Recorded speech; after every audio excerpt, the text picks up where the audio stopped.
Good morning class. अब तक हम लोग एटम और मॉलिक्यूल्स के बारे में बहुत कुछ डिस्कस कर चुके हैं। तो आज का टॉपिक शुरू करने से पहले एक बार हम लोग प्रीवियस क्लास का रिकैपिचुलेशन कर लेते कि अब तक हम लोगों ने क्या डिस्कस किया है। तो अब तक हम लोगों ने ओरिजिन ऑफ एटम के बारे में डिस्कस किया है, जिसमें मैंने आप लोगों को बताया था महर्षि कनद के बारे में, जो हमारे एक इंडियन फिलोसोफर है। उन्होंने पदार्थ के बारे में बताया था और उन्होंने ये कहा था ये जो पदार्थ है जब हम उसको तोड़ने लग जाते हैं तब एक ऐसा स्टेज आता है जहाँ पर हम उसको और आगे तोड़ नहीं सकते, और उन्होंने इसका नाम परमाणु बताया था। बिल्कुल उसी तरह हमारे जो ग्रीक फिलोसोफर थे डेमोक्रिटस और लुसिपस ने, उन्होंने भी यही चीज़ कहा और उन्होंने इसका नाम एटम दिया था।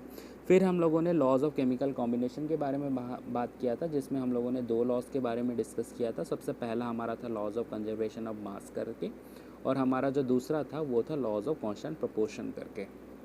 और ये जो दो लॉज है वो हमें लेवोजियर और प्राउस्ट के थ्रू मिला था। फिर हम लोगों ने डाल्टन्स एटॉमिक थ्योरी के बारे में बात किया था। मैंने आपको बताया था जो डाल्टन एटॉमिक थ्योरी है वो to the world of chemistry सबसे पहला एटॉमिक थ्योरी था, और हम डाल्टन को फादर ऑफ एटॉमिक थ्योरी के नाम से भी जानते हैं। ठीक है, तो आज हम लोग इससे हट कर थोड़ा सा कुछ डिस्कस करेंगे। आप लोगों को थोड़ा सा कंफ्यूज भी हो सकता है, पर मैं कोशिश करूँगा कि आपको कंफ्यूज ना हो और आप इस टॉपिक को अच्छे से समझ सकें। ठीक है, तो चलिए देखते कि आज हम लोग क्या डिस्कस करने वाले हैं। सबसे पहले हम लोग बात करेंगे failures of Dalton's atomic theory के बारे में। हाँ बिल्कुल, आपने सही सुना। आज हम लोग डाल्टन्स के फेलियर के बारे में बात करेंगे, क्योंकि केमिस्ट्री में रिसर्चेस वगैरह कंटिन्यू रहते हैं। अब डाल्टन का एटॉमिक थ्योरी जो था वो सबसे पहला था।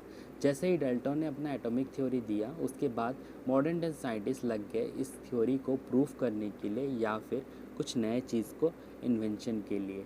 तो उस रिसर्च के थ्रू हम लोग के सामने बहुत कुछ कॉन्सेप्ट निकल के आए हैं जो हम लोग अभी डिस्कस करने वाले हैं। ठीक है, फिर हम लोग बात करेंगे एटम के बारे में, और इन एटम्स जो एलिमेंट्स के होते हैं उनके सिम्बोलाइजेशन या फिर उनके नेमिंग वगैरह कैसे होते हैं उनके बारे में बात करेंगे, और एट द एंड हम लोग एटॉमिक मास के बारे में बात करेंगे।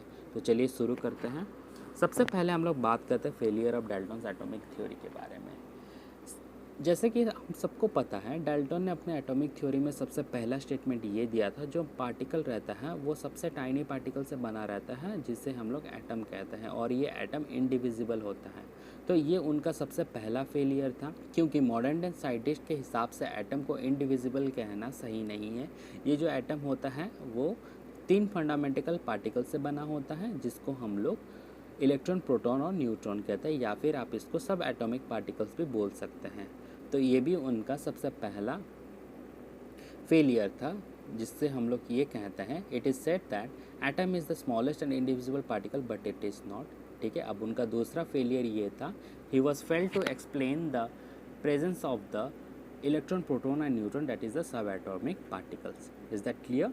ठीक है, अब उनका थर्ड फेलियर ये था he was unable to explain the affinity of certain atoms towards other atoms to form compounds. हालांकि उन्होंने ये तो ज़रूर कहा कि एटम के कॉम्बिनेशन के थ्रू कंपाउंड्स बन जाते हैं, पर एटम टू एटम के जो रिलेशन रहते हैं उनके बारे में उन्होंने कुछ भी डिस्कस नहीं किया था।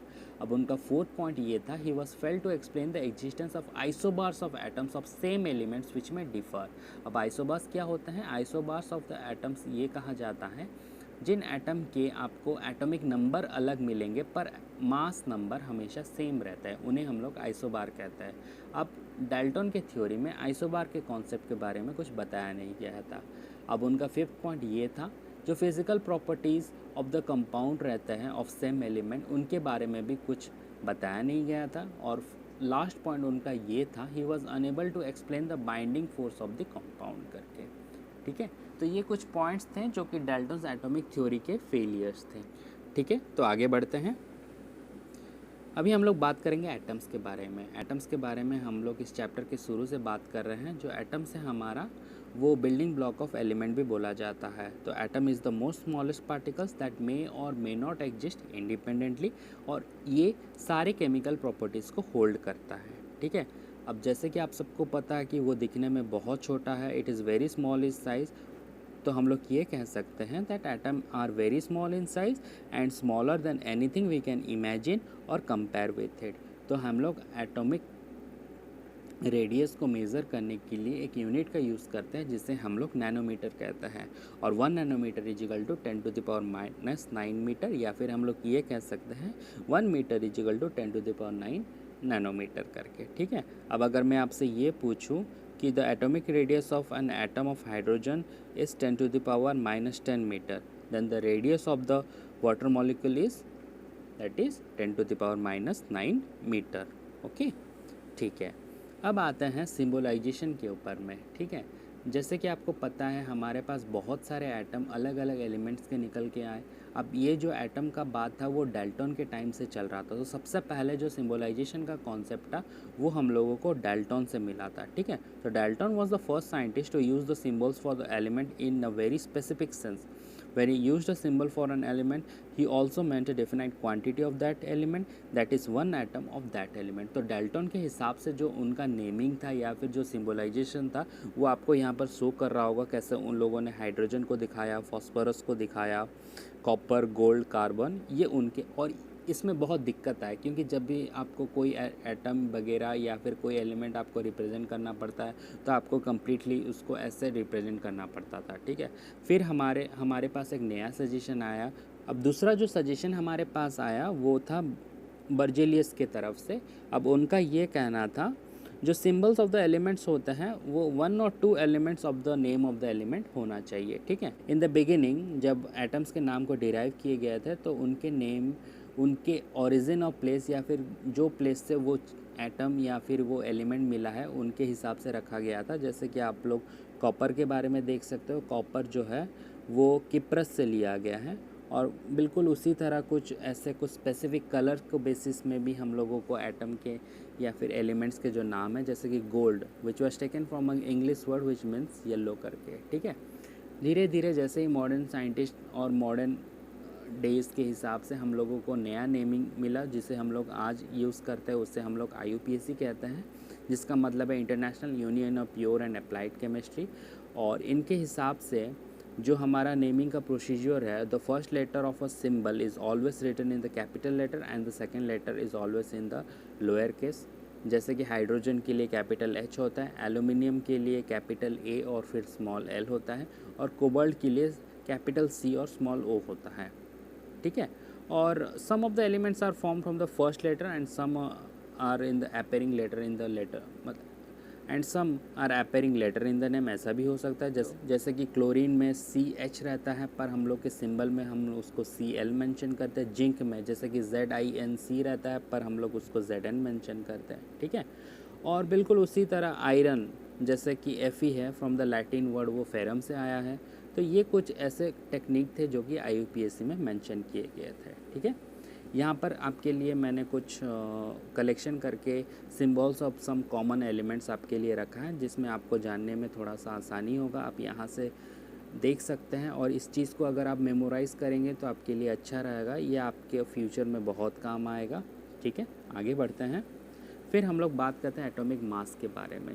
हालांकि जैसे कि एटम के साइज़ काफ़ी छोटे हैं तो उसके एटॉमिक मास को मेज़र करना बहुत मुश्किल हो गया था। ठीक है ना, तो पहले जो हमारे साइंटिस्ट थे उन्होंने ये माना था जो एटम होता है वो 1/16 of the mass of a natural occurring oxygen. ठीक है, वो मान के मतलब एक रिलेटिव मान के वो चल रहे थे। और उन्होंने ऑक्सीजन क्यों कंसिडर किया था, क्योंकि जो ऑक्सीजन था वो बहुत एलिमेंट के साथ रिएक्ट कर रहा था, और ये एलिमेंट जो है वो कंपाउंड के फॉर्म में भी मिलते थे। पर यहाँ पर भी दिक्कत आया क्योंकि उनको बहुत कुछ फ्रैक्शन में मिला, मतलब जो कंपाउंड मिले उनको फ्रैक्शन में मिले, उनको होल नंबर में ज़्यादातर नहीं मिले, मिल भी रहे थे और नहीं भी मिल रहे थे। तो फिर धीरे धीरे साइंटिस्ट ने इसमें और रिसर्च किया।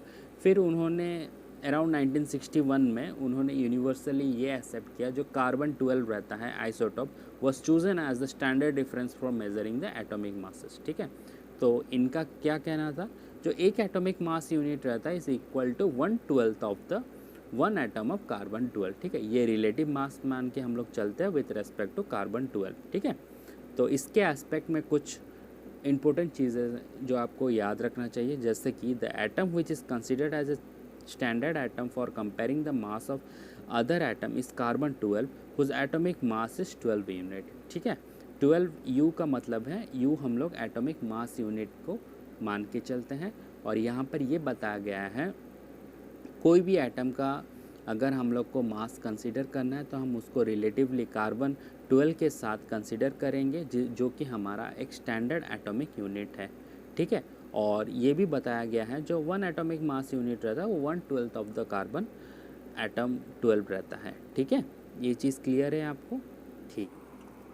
अब मैंने कुछ एलिमेंट्स के एटॉमिक मास यहाँ पर मेंशन किए हैं, आप चाहो तो इनको थोड़ा सा पढ़ लो क्योंकि ये आपके हायर स्टडीज़ में बहुत काम आने वाला है, ठीक है। तो आज के लिए बस इतना ही, ठीक है। फिर मिलते हैं नेक्स्ट क्लास में। Thank you.